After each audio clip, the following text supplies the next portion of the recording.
എന്തായാലും കേരളത്തിൻ്റെ ഇലക്ഷൻ മാറാത്തത് മാറുമ്പം പലതും നാറാത്തതൊക്കെ നാറും.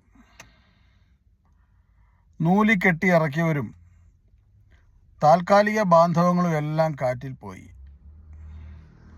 അതൊരു വലിയ നേട്ടം തന്നെയാണ്. നേമത്ത് ബഹുമാന്യനായ ചന്ദ്രശേഖർജി അവിടെ ജയിച്ചെങ്കിൽ അവിടെ ആര് നിന്നാലും ജയിക്കും ബി ജെ പിയുടെ പേരിൽ. കാരണം അവിടെ അത്രയും സ്ട്രോങ് ആയിട്ടുള്ള മണ്ഡലമാണ്. കഴിഞ്ഞ കാല പ്രവർത്തകർ ഏറ്റവും കൂടുതൽ കഷ്ടപ്പെട്ട് പേരുണ്ടാക്കി. അവിടെ പ്രത്യേകിച്ച് അദ്ദേഹത്തിനൊന്നും ചെയ്യാനില്ല. അദ്ദേഹം സേഫായിട്ടുള്ള മണ്ഡലവും തിരഞ്ഞെടുത്തു, സ്വന്തം കാര്യം സിന്താവയാക്കി. പക്ഷേ ഇതിൽ ഏറ്റവും എടുത്തു പറയേണ്ട ഗോവൻ ചേട്ടൻ്റെ കാര്യത്തിലാണ്.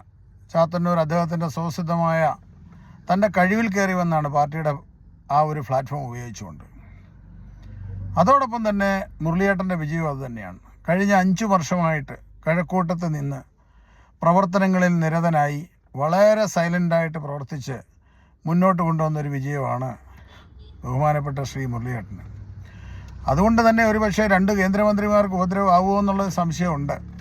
കാരണം ക്രിസ്ത്യൻ ഔട്ട്റീച്ചിന് വേണ്ടി പോയ ഒരു മന്ത്രിയും അല്ലെങ്കിൽ മന്ത്രിയാക്കപ്പെട്ട ആളും അതോടൊപ്പം തന്നെ നമ്മൾ ഗജരാജ വിലാസം പോകുന്ന ആൾക്കാരും ഒക്കെ ഒരുപക്ഷെ ഒന്ന് മുഖ്യധാരയിലേക്ക് വരാനുള്ളൊരു സാഹചര്യം കൂടി ഇതാവും.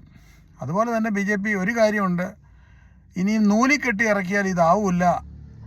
ഏകദേശം ബിഗ് ബോസിലും അവിടെ ഇവിടെയൊക്കെ പ്രവർത്തിച്ച ആൾക്കാർക്കൊന്നും ഇനിയുള്ള സ്ഥാനം ദയവ് ചെയ്ത് പാർട്ടിക്ക് ഈ നൂലിൽ കെട്ടുന്ന സിദ്ധാന്തങ്ങൾ മുന്നോട്ട് കൊണ്ടുവരാതിരിക്കണം എന്നുള്ളത് വളരെ താഴ്മയായിട്ട് അപേക്ഷിക്കുകയാണ്. കാരണം പ്രവർത്തകരുടെ വേദനയാണ്. അവർക്ക് സന്തോഷം ഉണ്ടാകണമെന്നുണ്ടെങ്കിൽ ആ ഇൻറ്റേർണൽ ഡെമോക്രസി തന്നെ വേണം.